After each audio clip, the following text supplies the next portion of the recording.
So this is James Kalm reporting from West 25th Street, another half-assed production, and today we're going to pay a visit to the Kent Gallery and Mike Cockrill's exhibition, Broken Picture. Let's take a look.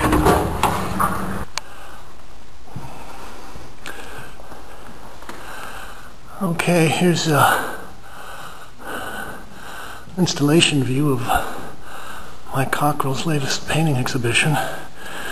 Now, thanks to the wonders of satellite communications, we're going to see if we can have a little interview with the artist Mike Cockrill.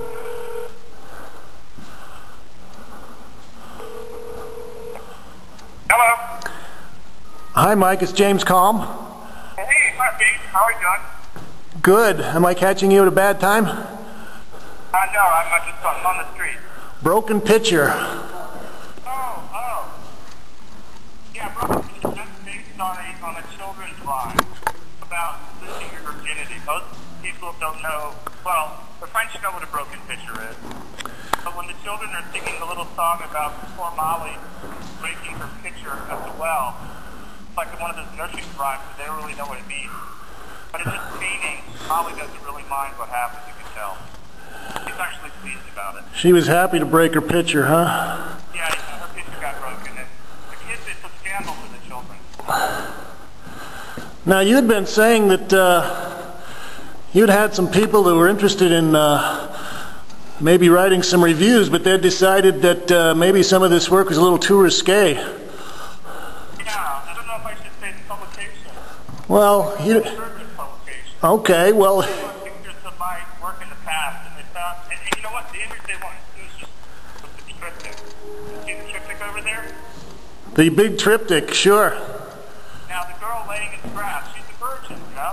Something like that, but she's in a lot of Renaissance. So you're talking about... All this stuff going on. You're talking about the girl in the left-hand wing? Yeah, I think that bothers them. Because they wanted to run it in the newspaper, but they said, you know, this is a little too risque. We're a family publication. But if you look at the advertising, and my daughter said, but look at this television ad. Oh my God. I mean, of course, things on TV and the advertising and so on. Well, again, we're talking with Mike Cockrill, and this is a pretty nice, very ambitious triptych that you've got here. And some people have even considered you, or have referred to you as sort of like an American 21st century Balthus, and maybe instead of growing up looking at Giotto or Fra Angelica, you were instead looking at maybe Walt Disney and S&H green stamp catalogs or something like that. But you have got that kind of adolescent kind of sexual awakening thing happening with some of these paintings. I think I noticed it. I mean, you do notice it in American advertising, mid-century.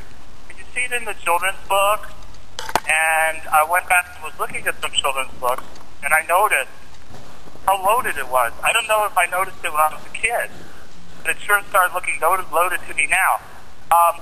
The bear, it's interesting that you mentioned Disney, because the bear in the triptych is taken from Gustav Tengring, who later became a Golden Book illustrator. Right. He worked for Disney. He developed the Disney look, and then he changed his style. I didn't even know this. But I loved the bear, so I wanted to make a painting where I could use the bear. Also, I love the way that you're sort of building up the impasto on some of these pieces, especially around the faces and on some of the figures. Really, yeah, I like using a range, like sort of just on the. You don't have to see the paintings in person, but sometimes it's very washy and watercolory, and then sometimes it's built up, sort of like you're drawing an idea. You know, sometimes you correct your idea as you're working on it. Right. Ideas that are being handed around, you know, in the back rooms while we're partying in the backyard with our barbecue. I would see Robert Kennedy all the time in church when I was a little kid. Really? So he was, yeah, so my childhood of the suburban yards and everything was very linked to the fact that the Kennedys were around and they went to our church. Okay. Let's take a little look at another piece here.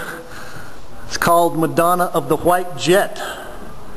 Yeah. And we've got sort of a rethinking of both the Oedipal complex and Madonna paintings, where the Madonna is often very young. Sometimes they're very sexy. Here's a mother, you know, I'm a Catholic kid, and so the whole Madonna worship is very big in a Catholic boy's mind. And sometimes it gets mixed up with adoring your mom, or, you know, the next neighbor's mom. So the adoration of women is something I'm not separating from their adoration of Madonna, putting them together. She is on her white jet, and also behind her, the kitchen clock is her halo. Okay. Got some very beautiful paint handling here. Especially like the patterns in the dress. It's very nice against some of the more atmospheric and sort of washy stuff.